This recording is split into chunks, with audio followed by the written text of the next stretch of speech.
Hi everyone, it's William here with the Grand Duke Dmitri 1915 Diary Series. We are up to the 16th, and our recap for yesterday, Dmitri underwent a nasal cauterization. Not sure yet exactly why, whether it was preparatory to the surgery he said he was going to have to correct the deviated septum, and maybe they wanted to do that cauterization in advance so that it wouldn't, so there would be less blood, if any. And then the other possibility is that he had chronic idiopathic nosebleeds. Idiopathic just meaning, of unknown origin. Some people just do. And so that they went in and cauterized a particular part of his nose that seemed to be the root of the problem. Anyway, the other thing, in passing, he played poker. He taught Laming, his faithful guide through the first half of his life. He played poker, taught him to play poker with him. And he read some more of this occult book called The Invisible Light. I thought, looking back on all of this period in particular, and the Moscow period, I'm asking myself how typical Dmitri was as a young man in his position. As far as he seems to have been really a person who kind of kept to himself and had a hard time making connections. Not so much keeping to himself per se, but he wasn't confiding in people, as a general rule, and his relationships are pretty transitory. You remember in Moscow, he's hanging out with Plesheyev, this 59-year-old theater critic, and that's kind of the normal thing for him in Petersburg as well. He doesn't have a close group of friends that he's going out and doing things with. He'll be with one person one day, another person the next day, and I get that same impression after the revolution. Thinking about maybe why that would be the case. Well, he was the youngest Grand Duke, excepting Alexei, who of course was being raised not as a Grand Duke per se, but as the heir to the throne, so a very different scenario. And he'd been raised from 10 years old on, he'd been raised in Moscow, so nobody else in the family was living in Moscow. So, and I don't think Grand Duke Sergei really wanted close contact with the rest of the relatives, and so Dmitri and Maria were kind of isolated from the rest of the family. He's not going out and spending time with, for instance, Andrei and Boris. They're quite a bit older than him, and they didn't grow up together, and he's not spending a lot of time with the Konstantinovich boys either, who were, some of them at least, were his age. So it does seem to me that probably shaped by his childhood, to some extent by inborn personality traits. His father was kind of that way too. But, a lot of it from just the circumstances of his childhood, that he was more comfortable with older people, and he was, he and Maria had been moved around a lot. And I think both of them had a hard time connecting with people on a deep, sort of fulfilling level. Okay, anyway, our cast today, we have two unknown people. We have Dr. Polyakov. We have Shagubatov, the adjutant, a reference to a French general, Poe, and Nikolasha comes into it. And, so one of the things that made me start thinking about this issue is Shagubatov himself, because he does seem to have been a relatively close and reliable friend to Dmitri, and would be again when he didn't turn up in France until 1921. But once he was there, he and Dmitri were in touch almost on a daily basis and doing things together. And, so here we go. 16th of February / 1st March, Petrograd, Nevsky 41. It's -3 degrees and overcast. I slept well, to my surprise, My tooth didn't hurt. It was just that at first I couldn't fall asleep. I don't know why.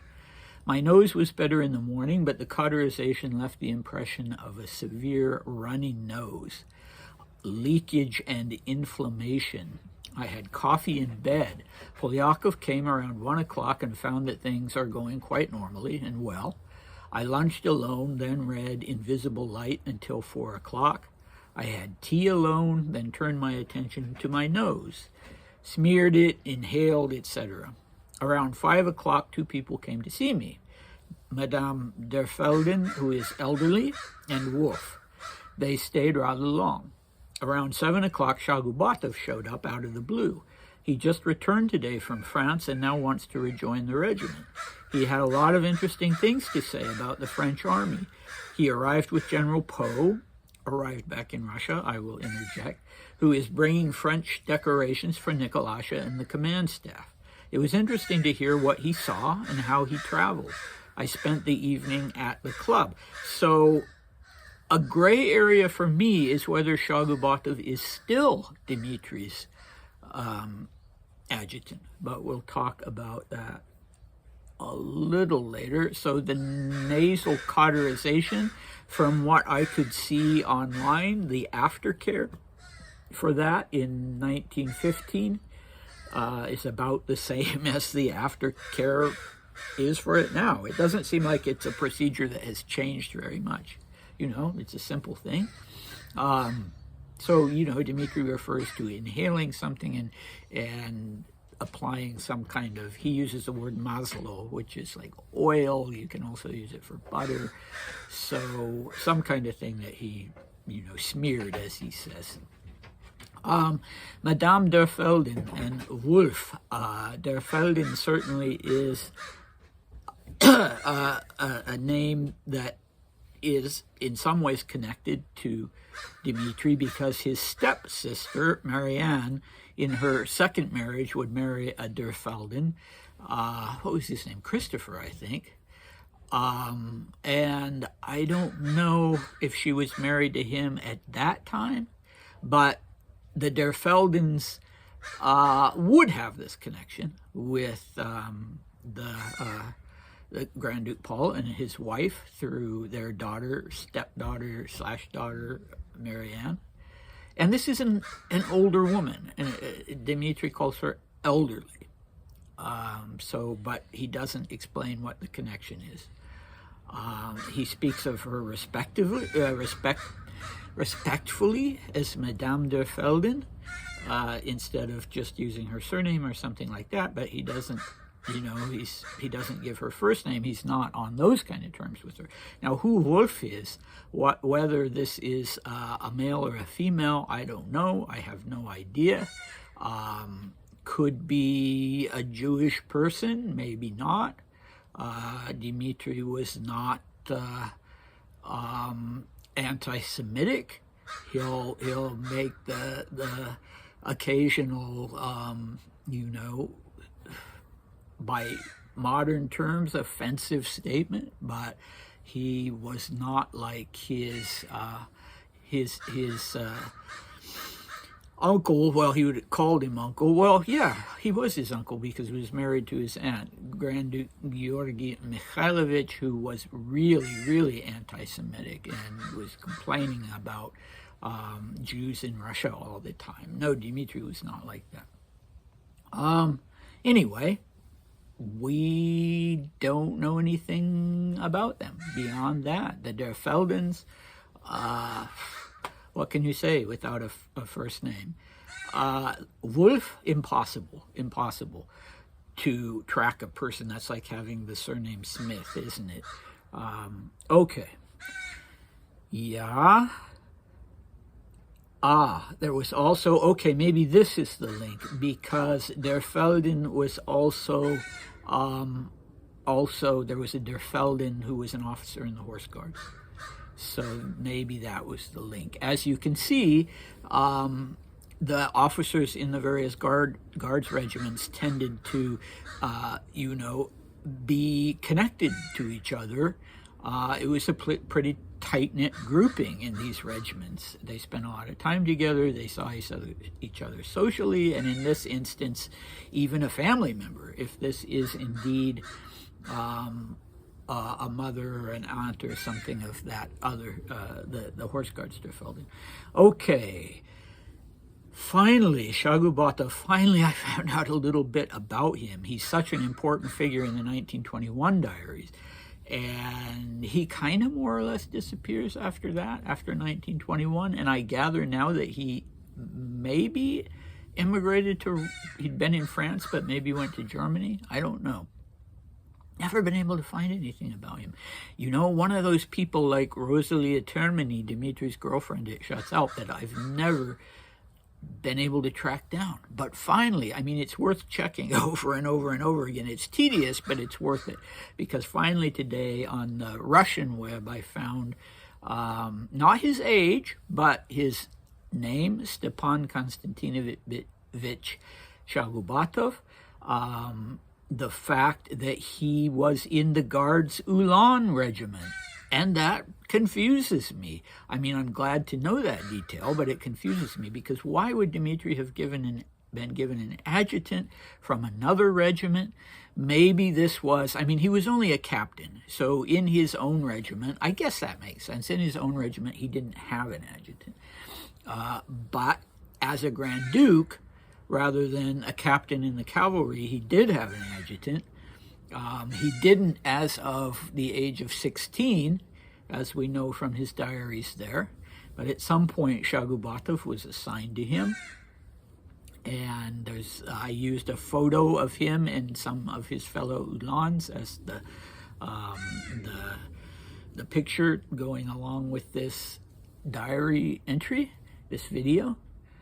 And all I was able to find out about him, well, so I found there's a great informational site in Russian on pre-revolutionary Russian officers, and that's where I found him.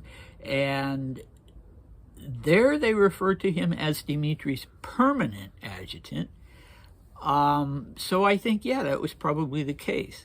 Now, you know, nobody would have been paying Shagubatov to be Dmitri's adjutant after the revolution unless Dmitri was himself. I don't know. Anyway, the only other thing I guess that they found out about him for this excerpt about him in the officer's website is this terribly amusing little bit written by a journalist. Not told the year, unfortunately, very annoying.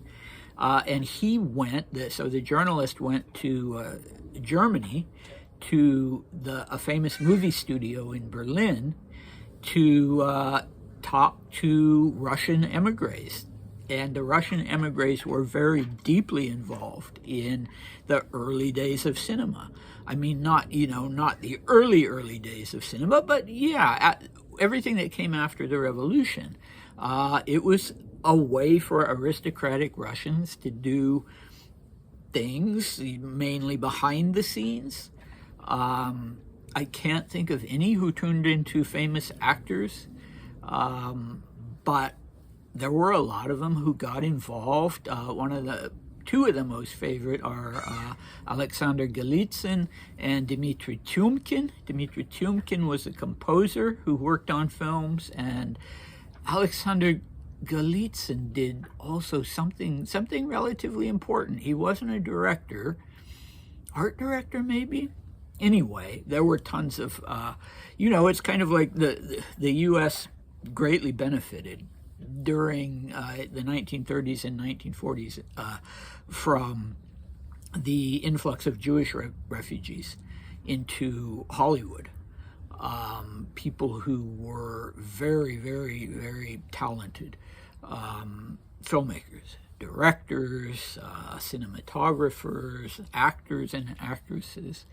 And yeah, I mean, if you made a study of European films, but also of Hollywood films for this era, you would also find that there were a lot of white Russian refugees. So it's funny that there's that link between the film industry, or there was in the past, between the film industry and refugees. In the U.S. during World War II, in the 30s, it was Jewish refugees, and in Europe earlier on, it was Russian refugees. So yeah, interesting. In this article, he's only mentioned very much in passing. He's described as stocky, and he was an extra in this movie. I don't know what the movie was. I wish all these blanks could be filled in. But he does seem to have been a friend of Dmitri. Dmitri does not speak of him as a Stepan or Stepan, what was his, Konstantinovich. He calls him Shagubatov. So, there's a little bit of distance. Although, men sometimes do that, even without these rules of royalty and aristocracy. I mean, I'm not a kid anymore, but some of my men friends, I call, Johnson or Walbridge, not all the time. So anyway, but it is an acknowledgement that that even though he's a friend, that they're not perdu with each other. They are not using the formal you, and that they're not peers, friends but not peers. Seem to work.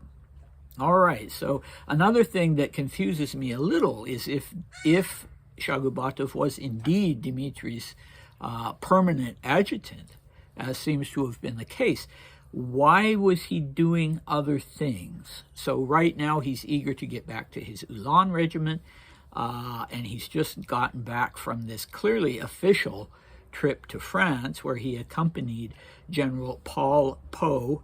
Try and say that fast, and then if you pronounce the first name, it's more like Paul, isn't it, in French? So it's like Paul Poe. Anyway, sorry about that. He was the French representative at Stavka. I want to say a military attaché, but generals aren't usually military attaché, so probably more a command representative at Stavka. Stavka at that time was not under Nicholas II, but under Grand Duke Nikolai Nikolaevich. And so, clearly Shagubatov had gone on this trip attached to General Poe. So what was Dmitri doing for an adjutant? Well, maybe they just figured he didn't need one. That's the most likely thing, because he was out at Usevo. And he did not need an adjutant at Usevo. So that gave Shagubatov apparently this chance. But still, he's going back to his regiment. He's not going to be in attendance upon Dmitri. Interesting that Dmitri uses Nikolai Nikolaievич's diminutive family name, Nikolasha. There's such a big generational difference between them. But then again, he calls the Tsar Nicky, but he calls the Tsar Uncle Nicky. He doesn't say here Uncle Nikolasha. When he was 14, he was saying Uncle Nikolasha, or Uncle, was it Nikolasha? I think so. Now the uncle has been dropped. Yeah, that's pretty typical. My older nieces and nephews don't call me Uncle Will so much anymore. Yeah. So, boy, I had no notion of going 20 minutes with this one. Next time, Shagubatov will be back, but tomorrow's entry belongs to the ladies. Some of them are interesting, including one of the performers who was there in Moscow. So, yes, come back, and I'll see you then. Bye.